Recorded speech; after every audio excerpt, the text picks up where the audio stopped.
هيتكسر. بصوا انتوا شايفين؟ بصوا. طب ازاي؟ الغطا بتاع الكب اهو. المفروض احنا بقى ايه بنعمل كده في تكه امان. بص تكه الامان بتاعتها عامله ازاي، مش راضيه. بصوا اهو، مش عارفه اعملها، تقيله قوي، ما بتتعملش يا جماعه، يا دوب بتتحشر كده. انا بعمل كده بتتقفل، يعني انا مش مغصوبه ان انا افضل اضغط كده وتعلق. بص انتوا شايفين ال الامان بتاعه ناشف قوي قوي قوي. طيب المفروض انا بعمل كده بقى، بفتح صح، بعمل كده بفتح. انا مش مضطره بقى اعمل دي واعور نفسي، انا بعمل كده المفروض بتتفتح. شايفين؟ مش عايزه تتفتح خالص اهي.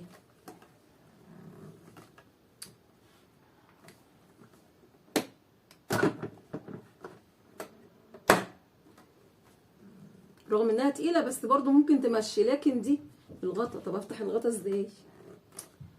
الموضوع صعب، شايفين؟ صعب.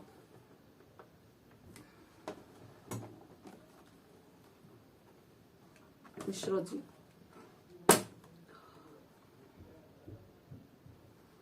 طبعا الوضع قدامكم باين باين.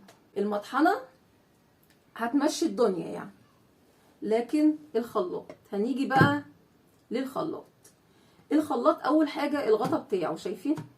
المفروض ان هو ليه تكه امان. تكه الامان لا يعني بتعدي الناحيه التانيه اهو. شايفين اهو؟ بنركبه كده اهو، والمفروض دي تكه الامان. لا شايفين؟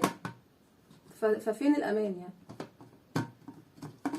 مش عاجبني خالص الغطا بتاعه، علشان بيفوت الناحيه التانيه.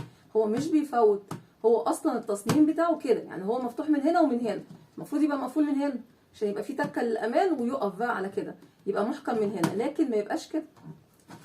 دي اول حاجه. تاني حاجه المفروض بصوا شايفين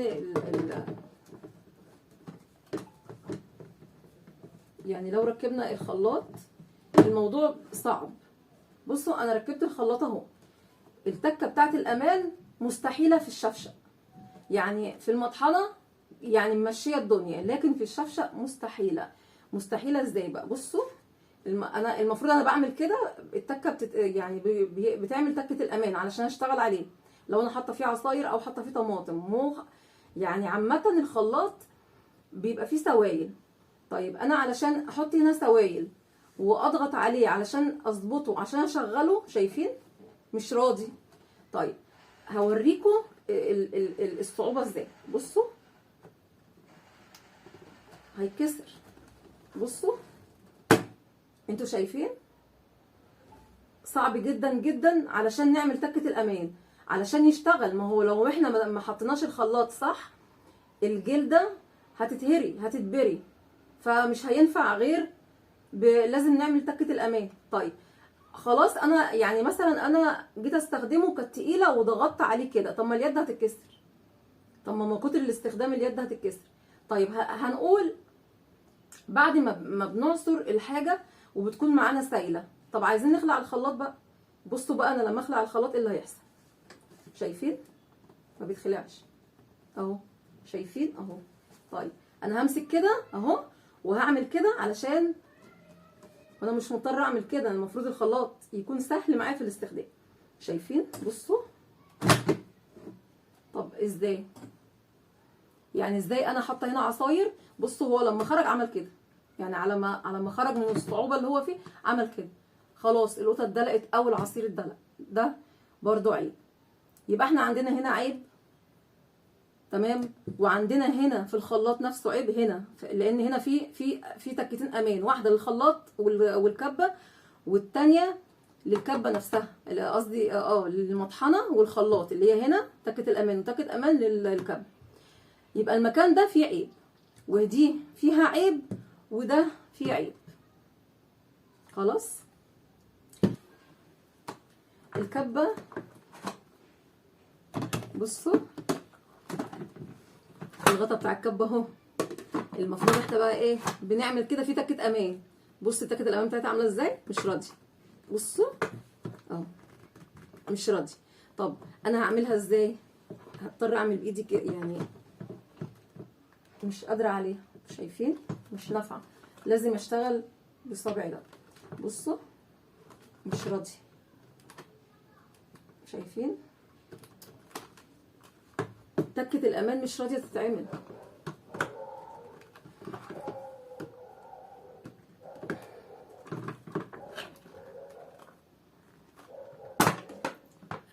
هي محشوره، مش ما كانتش مقفوله، هي محشوره.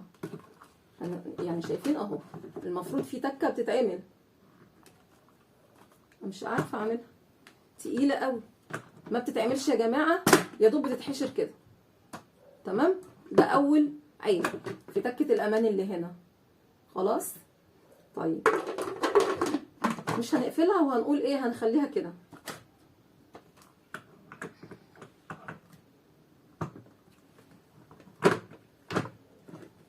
بصوا بقى المفروض الكبه تيجي هنا، اليد دي بتيجي على المنطقه دي، وفي تكه امان برضو علشان ال الكبه تشتغل. وطبعا تكه الامان بتاعه الغطا لازم تتعمل علشان الكبه تشتغل. طيب هنا كده تعالوا نعمل تكه الامان اهي، تقيله جدا بس اهي اشتغلت. طيب شايفين الصعوبه؟ تمام، تقيله جدا، ده عيب، ده برضو عيب. تمام، طيب احنا بقى عايزين نقفل دي، مش عايزه تتقفل. طب هتشتغل ازاي؟ هتشتغل ازاي يعني؟ كله بجد عيوب، كله عيوب. شايفين اخيرا اتقفلت. طيب بعد ما اتقفلت بتعلق على فكره، كانت معلقه دلوقتي معانا. بعد ما اتقفلت تعالوا نفتحها. بصوا الصعوبه،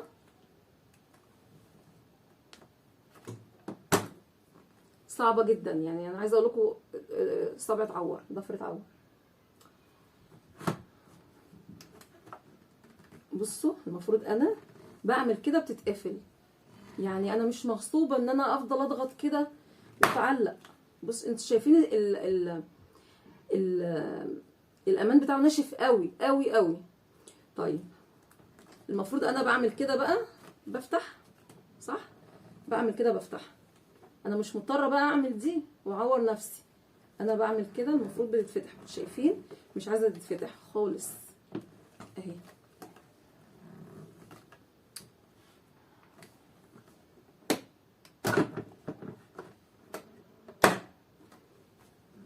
رغم انها تقيله بس برضو ممكن تمشي، لكن دي الغطا. طب افتح الغطا ازاي؟ الموضوع صعب، شايفين صعب.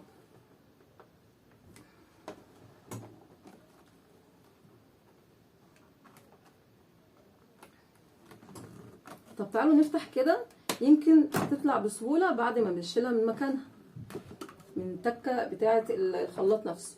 بصوا صعبه برضو، مش راضيه.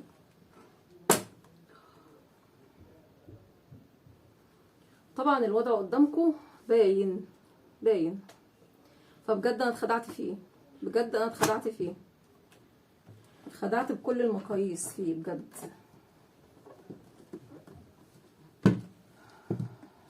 لو رجع بيا الزمن مش هجيبه. لو انت حابه تجيبيه وانت بتشتريه راجع عليه، وانت بتشتريه هما بيجربوهولك قبل التسليم، راجع عليه. يعني يخليهم يركبوا، بلاش هو يركب، يعني هو بيبقى فيه كده باشمهندس بيبقى واقف، هو بيحط الفيشه وبيشغل لك الدنيا وبتاع. ممكن يشغل لك حاجه ويقول لك ما الكبه ما شغاله، اهم حاجه الموتور. قولوا له لا، لازم تركبي بايدك وتعرفي التكه خفيفه ولا تقيله. لو التكه تقيله اوعي تجيبيه. يعني انا دلوقتي مش عارفه اعمل فيه ايه، اتصلت بيهم قالوا لي تعالي الشركه وهناخد منك 100 جنيه كشف والكلام ده كله، وهنشوف هو فيه ايه، علشان اروح يغيروا لي حاجه فيه او يعدلوه. طبعا اللي هو انت يعني هحس ان انا مش واخداه بخيره، لان انا عدلت فيه من قبل ما اشتغل عليه. انتوا فاهمين انا قصدي ايه؟ فوانتي موجوده مش يشغلك الخلاط ويسيب لك الكبه، لا، يشغلك الخلاط يشغلك الكبه. قولوا له طب ثواني وانتي شوفي تكه الامان سهله بالنسبه لك ولا صعبه، علشان كده بجد حرام، بجد كده حرام. وعايزه اقول لكم الناس اللي هتقول لي روحي رجعيه، انا جايبه ده من 3 سنين، يعني هو اصلا الضمان بتاعه سنه، يعني الضمان خلاص ما بقاش في الضمان. فانا جبته بصراحه وركنته. وعلى فكره عندي مشكله معاهم برضو في المضرب بتاع البيض، جبته وشغل لي مضرب البيض وهو ليه هاند بلندر، وقال لي والهاند بلندر شغال وانا مش فاهمه، وحطه في الكرتونه. وبعد 3 سنين برضو انا بفتح الحاجه علشان اجربها معاكم، لقيت الهاند بلندر ما بيشتغلش، الجزء اللي هو بيتوصل بالموتور طويل شويه. لما رحت لهم قصوه وغيروا لي حاجات فيه، وبقيت حاسه ان المضرب متصلح مش حاجه جديده. فبجد جربي كل حاجه وانت موجوده عندهم. الكبه مش رخيصه، الكبه غاليه. وطبعا لو هتجيبيها فانت مش هتجيبي كبه كل يوم، يعني انت لو جيبي محضر طعام مش هتجيبيه كل يوم، فركزي كويس قوي وانت بتجيبيه وانت بتستلميه كمان منهم، بلاش تغلطي غلطتي. تمام. احنا برضو لسه في مشكله الغطا، لسه ما اتقفلش اهو، ومش عارفين نقفله اهو، شايفين انا بضغط بايدي دي وايدي دي ومش هيتقفل. فانا دلوقتي في ورطه، الضمان خلصان وفي نفس الوقت الجهاز فيه مشكله. طب انا هعمل ايه؟ هروح وهيبتدوا ان هم يفتحوه وتاخدي منهم الحاجه اكنها متصلحه، مش حاجه جايه لسته جديده ومتشاله في الجهاز. فبجد انا لو رجع بيا الزمن مش هجيب النوع ده خالص. بس يا رب يكون الفيديو انتوا استفدتوا منه وما تغلطوش غلطتي. يعني انا هحاول اعالج الموضوع باي شكل، هروح لهم طبعا يشوفوا فيه ايه المشكله يغيروها، علشان برضو يعني ندى ما تتعبش في استخدامه، ومش كل ما تعمل حاجه عليه تدلق منها علشان الضغط والحاجات دي كلها، وبعدين هو اصلا بيعور الايد علشان تقيل قوي. فانا هحاول اعالجه، بس برضو قلت اقول لكم على العيوب اللي فيه. طيب هنا بقى كده لازم نشوف حل للموضوع ده. الحل ان اخد المحضر ده احطه في الكرتونه كله كده، وهاخد الكرتونه بحالها وهروح الشركه. وطبعا في الحاله دي مش هينفع يغيروا لي المنتج، لان الضمان بتاع المنتج ده منتهي. انا شارياه من 3 سنين زي ما قلت لكم، ومتشال وسط الكراتين في الجهاز، وما كنتش عارفه ان في مشكله. يعني خلاص جبته منهم وشلته وما جربتهوش في البيت، ما حاولتش ان انا اجربه. وانا بفتحه زي ما قلت لكم كده معاكم، فاكتشفت العيوب دي كلها. فعلشان اوديه ليهم ف مش هيتغير، هيتصلح بس. فانا حكمت عقلي، يعني قلت طيب هو يصلح ازاي؟ حبيت اشوف بقى ايه العيوب، يعني العيب ده من ايه. يعني بس موضوع البلاستيك بتاعه بيدقر في بعضه وفي مثلا مشكله فيه، فممكن انا اصلحها او لا.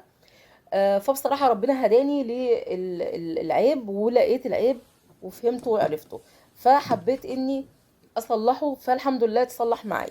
هقول لكم كانت ايه المشكله. بصوا بقى، عارفين الغطا بتاع الكبه والكبه نفسها؟ طبعا لما بنحط الغطا على الكبه بيبقى في كده في زي مجرى كده بلاستيك بيخشوا ببعض علشان الغطا يقفل كويس على تكه الامان، علشان الخلاط او الكبه يشتغلوا.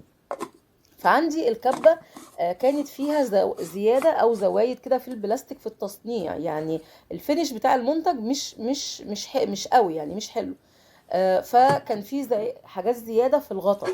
فكل ما بحط الغطا على الكبه البلاستيك الزياده اللي في الغطا كان بيحوش، وما كانش مخلي الكبه تخش في المجرى بتاعتها علشان تخش على على تكه الامان بتاعتها.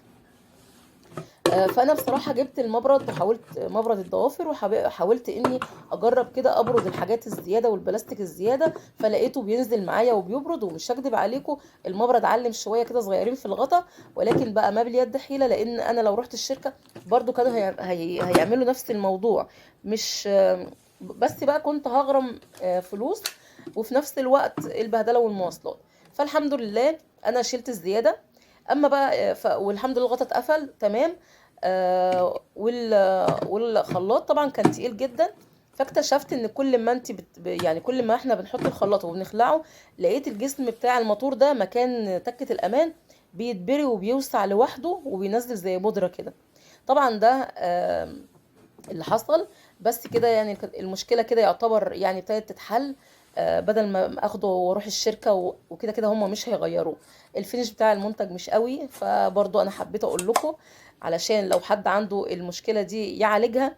وكمان الاهم من كده لما تيجوا تشتروا المنتج ده لازم تراجعوه، ولازم تعرفوا ان ممكن يبقى فيه يعني سن عيوب. خلوا بالكم.